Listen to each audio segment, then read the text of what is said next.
Kazi ya macho ni nini? Kukuonyesha wewe ulivyo. Kukuonyesha jinsi wewe ulivyo. Chochote unachokiona maana kipo ndani yako wewe. Okay. Umenielewa? Ndio maana silaha kubwa katika maisha yako ni kuishi kwenye level kuu ya sheria za ulimwengu. Maana yake uwe na furaha ndani na upendo ndani kwa kila kitu ambacho unafanyaje unakiona. Na ndio maana mtu anayekuchukia kwanza uanza yeye kuumia kabla wewe hujafanyaje hujaumia. Tunaelewana vizuri? Yaani mtu anayekuchukia wewe kwanza uanza kuumia nani? Yeye mwenye chuki ndio uanza kuumia kwa sababu yaani yule ni wewe. Okay. Umeelewa? Kwa vitu vyote unavyoviona vile ni nani?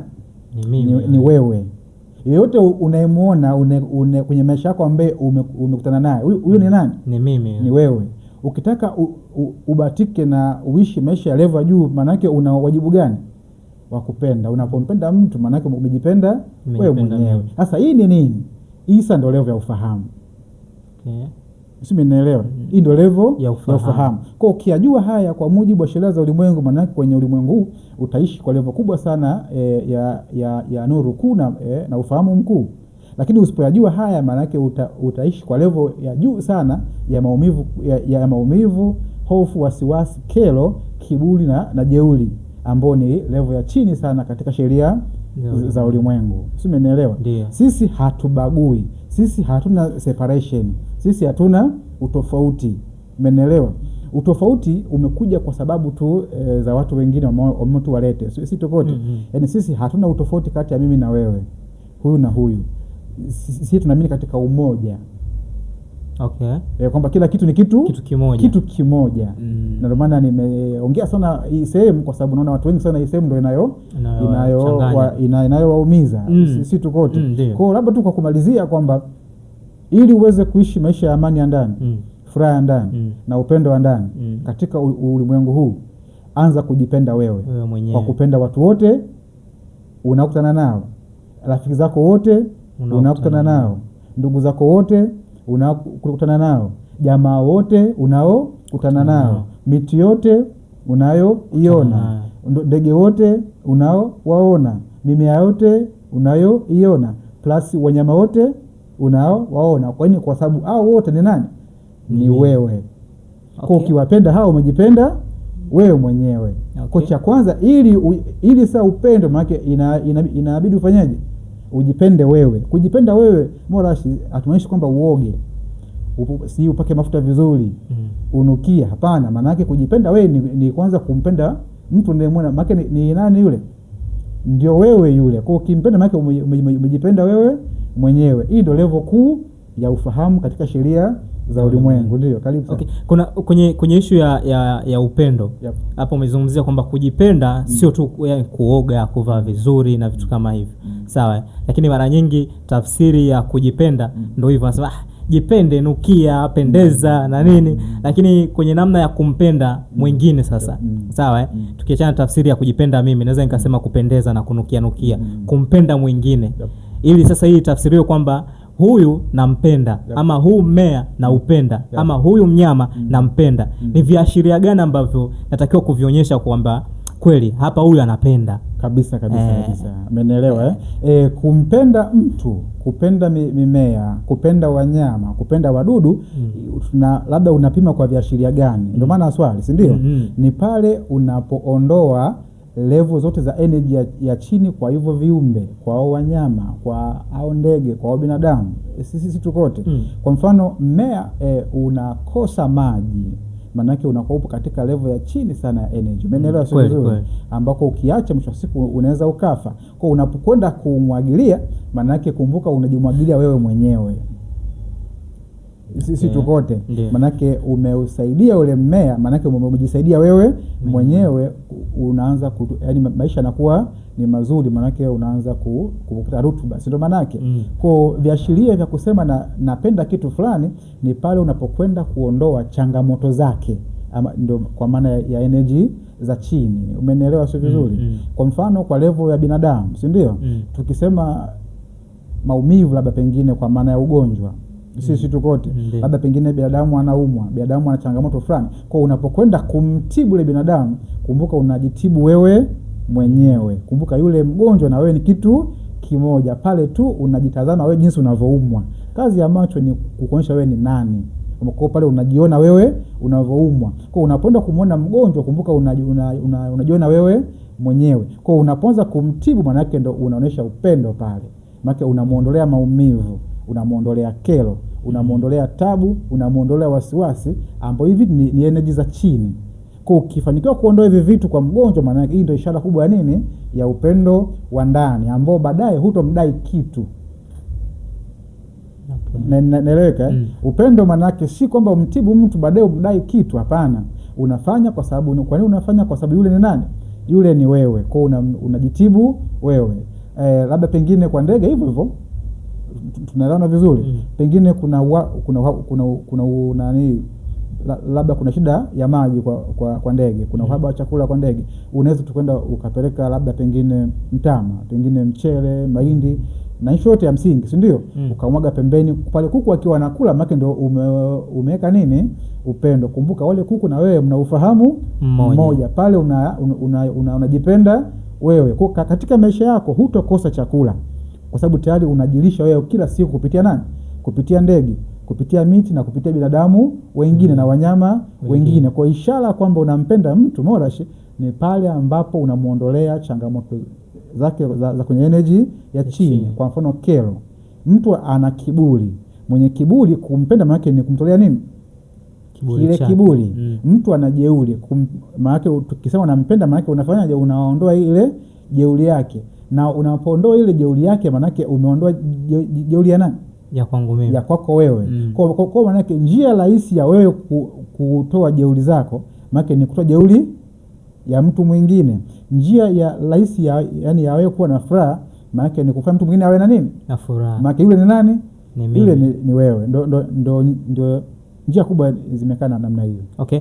Kuna wakati tunamalizia hapa, tumalizie. Kuna kauli moja waga ipo kwenye ulimwengu wa kawaida, kwamba mtu mwema, yani unaweza kuwa unatenda wema lakini hawa watu wa aina hiyo ambao wana upendo sasa.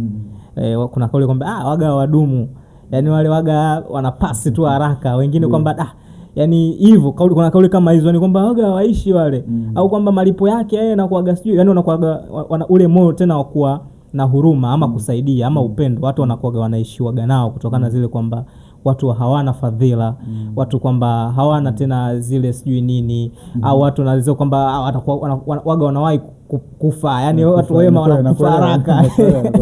Unajua kwenye sheria za ulimwengu wa siri, kwenye hizi kauli waga tunazitafsiri vipi? Yani hawa watu wema, watu wenye upendo hawaishi sana, sijui fadhila hawalipwi, sijui nini, yani hawafaidiki na chochote kile ambacho wenyewe wanakionyesha kwa jamii ama kwa watu wengine.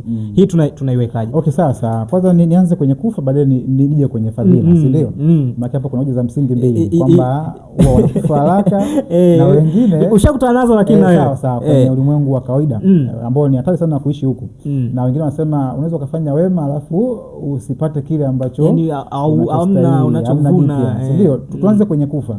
Kwa mujibu wa sheria za ulimwengu wewe haufi, kinachokufa ni mwili. Kwa mujibu wa sheria za ulimwengu wewe hauzaliwi, kinachozaliwa ni mwili, kwa sababu wewe sio huo mwili, wewe sio jina lako, umenielewa? Bali wewe ni nani? Wewe ni nuru, wewe ni maarifa, wewe ni asili, wewe ni mmoja uliye kamili. Manake asili haizaliwi wala haifi, nuru haizaliwi wala haifi, upendo hauzaliwi wala haufi. Sasa iliyo kamili haizaliwi wala haifi, ila mwili wako wewe ndo unazaliwa na mwili wako wewe ndo unafanyaje? Unakufa. Hii ni kwa mujibu wa sheria za ulimwengu, sisi tukote. Kwa manake wewe ulikuwepo hata kabla haujazaliwa, ila tu mwili wako ndo haukuwepo, na wewe utakuwepo hata baada ya kufa, lakini tu mwili wako ndo hautokuwepo. Kwa maisha yako wewe hayaanzi kipindi umezaliwa, bali yalikuwepo hata kabla haujazaliwa. Ulikuwa wapi sasa? Maana wewe ni asili, ulikuwa kwenye maji, ulikuwa kwenye miti, kwenye mimea, ulikuwa mahali pote, ulikuwa kwa wanyama, kwenye jua, kwenye mwezi, sehemu zote ulikuwa hata kabla ya kuzaliwa. Na ndio maana ili uzaliwe wazazi wako inabidi wale asili wale wewe, ili wapate manii, wapate sperms. Manii zinatoka wapi? Kwenye chakula. Manii zinatoka wapi? Kwenye maji, kwenye kila kitu, si ndio? Na vyakula vinatoka wapi? Kwenye jua, kila kitu, umeelewa? Baadaye ndo zinatengeneza, unakuwa mtoto ni nani? Ni wewe, si ndio? Maana yake wewe ulikuwepo hata kabla haujazaliwa na utakuwepo hata baada ya kufa, kwa sababu wewe sio nani? Sio huo mwili wala sio hilo jina lako. Kwa tukisema watu wanaotenda mema wanakufa haraka, kwa sababu sisi tunaamini hawafi. Sisi tumeelewa. Mili yao tu inarudi ilipotoka. Wapi? Sisi tumeelewa. Kiasili wametoka kwenye tumbo la mwanamke, ambao ndo tumbo la uzazi, ambao ndo mwanamke mama yake kamzaa, baadaye anarudi kwenye tumbo la mama yake, kwa maana ya ardhi, ndio maana wanafukiwa chini, wanazikwa. Ila sio yeye bado yupo sehemu zote, mahali pote. Kwa sisi ukituambia kwamba watu wanaotenda mema wanafariki, tunakwambia hapana, kwa sababu hakuna anayefanyaje? Hakuna anayefariki, bali kinachofariki ni nini? Ni mwili. Na hata mwili ukiwa haupo, kwa maana mwili ndio umefariki, unakwenda wapi na unakuwa wapi? Unakuwa sehemu zote, umenielewa? Unakuwa kwenye miti, unakuwa kwenye maji, kwenye bahari, kwenye mito, kwenye jua, kwenye mwezi, kwenye wanyama, kwenye ndege. Wewe ni kila kitu Morashi. Okay. Nimeeleweka hapo vizuri kabisa. Hapo umeeleweka vizuri. Kwa maana yake sisi huwa hatuamini kabisa kama mtu anakufa. Tunakwenda kwenye level ya pili kwamba pengine wanatenda mema alafu hawapati kile ambacho hakuna kabisa. Hakuna kile ambacho wanachokistahiki. Ipo namna hii. Umeelewa? Kutenda wema katika mujibu wa sheria za ulimwengu tunapima kwenye level kubwa sana ya msingi. Umeelewa? Kuna watu wanaamini kutenda wema ni kuwapa watu chakula. Kutenda wema ni kumpa mtu kitu, kumpa mtu fedha. Kwa mujibu wa sheria za ulimwengu ile inapimwa. Umeelewa? Sheria za ulimwengu zinaangalia matokeo kwenye hiyo level yako ya wema. Umeelewa? Kwa mfano umewapa watu chakula, kinywaji ambacho kina shida, ambacho mtu akinywa pengine baadaye kitampa shida ya matatizo, shida ya maradhi pengine. Umeelewa? Kuna hivi vya viwandani, maana hatuwezi kupitaje. Sure. Sheria za ulimwengu zinapima kwamba huo sio wema. Ninaeleka sio vizuri.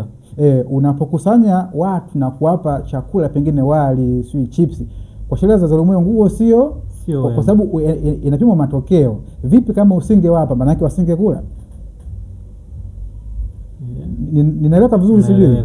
Wema unapimwaje? Kwa mfano ukabahatika kumtoa mtu jeuri, ukamtoa mtu kiburi, ukamtoa mtu maumivu, ukamtoa mtu wasiwasi, ukamtoa mtu hofu, ukamtoa mtu ambaye mwenye tamaa akawa tamaa hana, ndo wema kwa maana sheria za nini? Za ulimwengu. Sasa watu wengi hawajui wema ni nini. Umeelewa? Labda watu wengi hawajui nini maana ya sadaka, labda tuseme hivyo. Kwa anajikuta analipwa kile ambacho alifanyaje? Alitoa. Umewapa watu chakula, kimepelekea wakaumwa kisukari, maana yake unalipwa nini? Kisukari. Ila wewe ulikuwa unahesabu ile nini? Sadaka. Ninaeleka sio vizuri. Umewapa watu vinywaji, matokeo yake wale watu wakapata ugonjwa, na pia unalipwa nini? Magonjwa. Ila wewe mwenyewe ulihisi pale umetoa nini? Sadaka.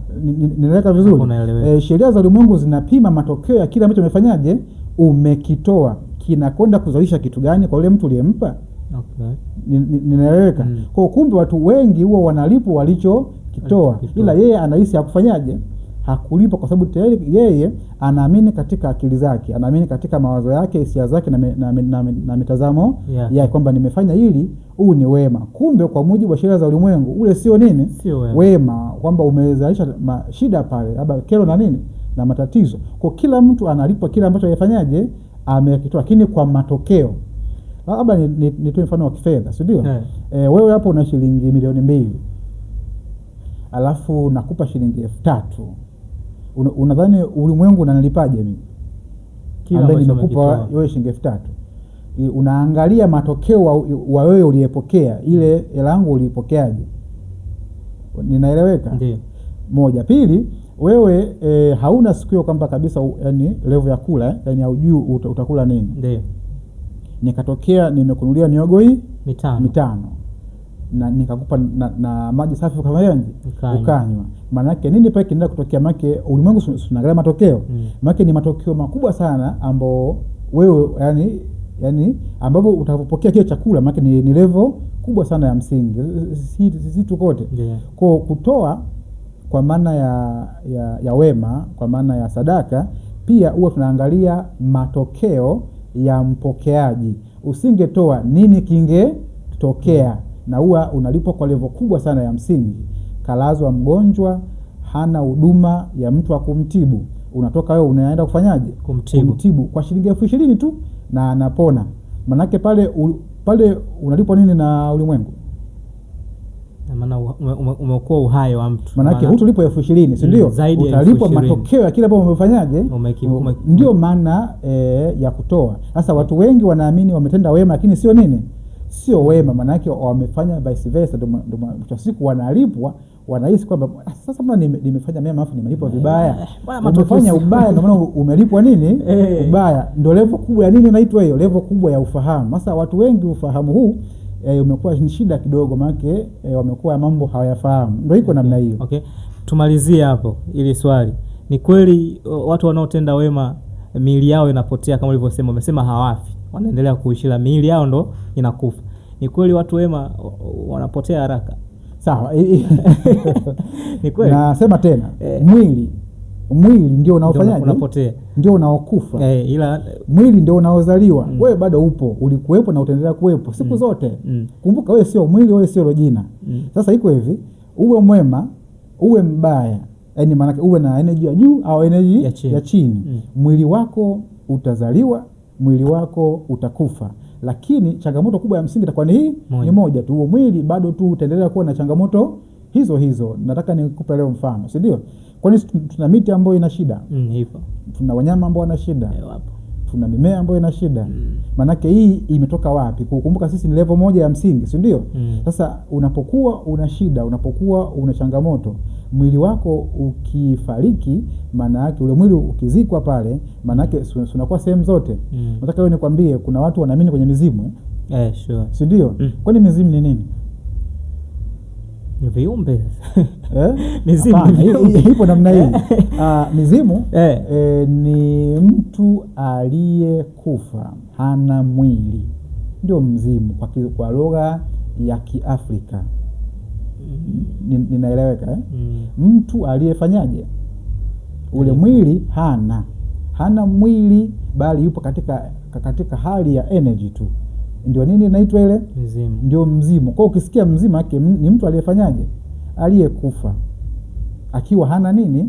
Hana mwili. Mpaka leo makabila karibia yote nchi hii bado yanakwenda kutambika nini? Mizimu. Manake watu wote waliokufa wanaamini bado wapo hai. Umenielewa? Sasa hawa walipata wapi maarifa? Maana ndio level kubwa ya nini inaitwa hiyo? Ya ufahamu. Umenielewa? Yaani mpaka leo ukirudi kule kwenu mnakwenda kuongea na mizimu. Sasa nini maana ya mzimu? Maana si babu yako waliokufa, miti yenu iliyokufa, wanyama wenu waliokufa. Tukisema mababu zetu huwa hatumaanishi tu ndugu. Tukisema mababu zetu tunamaanisha miti ya kwenu, ardhi ya kwenu, wanyama wenu, jua, mwezi, maji, wote ni mababu zao, kwa sababu ndio asili yenu moja. Mna nguvu hai moja, mna asili moja, na nyinyi kitu kimoja, mna ufahamu mmoja. Kwa hiyo ndio nimekwambia mpaka leo watu wanatambika mizimu, manake wanaamini kwamba watu wako hai. Yetu hawana nini? Hawana mili. Na wengine pia mpaka huwa wanaenda kwenye miti kuongea kwenye nini na kadhalika. Sasa kwa mujibu wa sheria za ulimwengu tunakwambia hivi, binadamu ulikuwepo hata kabla ya kuvaa mwili. Manake maisha yako hayaanzi wapi? Hayaanzi kwenye tumbo la mama yako, bali ulikuwepo na utaendelea kuwepo. Kinachokufa ni nini? Ni mwili. Na kinachozaliwa ni mwili. Wewe ni nani? Wewe ni kila kitu na upo sehemu zote. Umenielewa si vizuri? Ndio ipo namna hii. Umeeleweka vizuri. Nafikiri tumezungumza mengi sana na tumegusia. Hiyo ni katika kufafanua ufahamu na maarifa. Tumegusia vitu vingi sana. Na tumegusia eneo la kifo. Natamani wakati ujao tuje tuzungumzie kuhusu kifo kiundani zaidi kwenye sheria za ulimwengu sasa. Nature, kifo. Nafikiri wakati ujao mtazamaji tutakuja tutazungumza hivi vizuri. Bwana mtaalamu, nafikiri umeeleweka. Na hii kwa ambaye anatutazama kuna kitu ambacho umeondoka nacho especially kwenye hichi kipengele cha mwisho cha kutenda wema. Watu wengi waga wanakuwa watu wema bwana waga hawaishi sana yani wale hawaishi. Na amefahamu pia namna gani ya kutoa sadaka kabisa. Unaweza kuwa umetoa sadaka lakini hujui sadaka uliyoitoa inaenda kuvuna kitu gani kabisa, kwa mtu ambaye umempa ama sehemu ambayo umepeleka. Kwa hiyo katika namna ya sheria za ulimwengu hii imekaa vizuri sana. Tulikuwa na mtaalamu Magala hapa amezungumza vingi. Mimi naitwa Morash na hii ni Fimoline. Usisahau kusubscribe, kushare na kulike. Nyuma kamera anaitwa Director Jokes, anahakikisha sisi hapa tunawaka vizuri sana. Endelea kufuatilia Fimoline. Instagram tunatumia Fimoline, TikTok pia Fimoline Media, Facebook Fimoline. Asante mpaka wakati mwingine.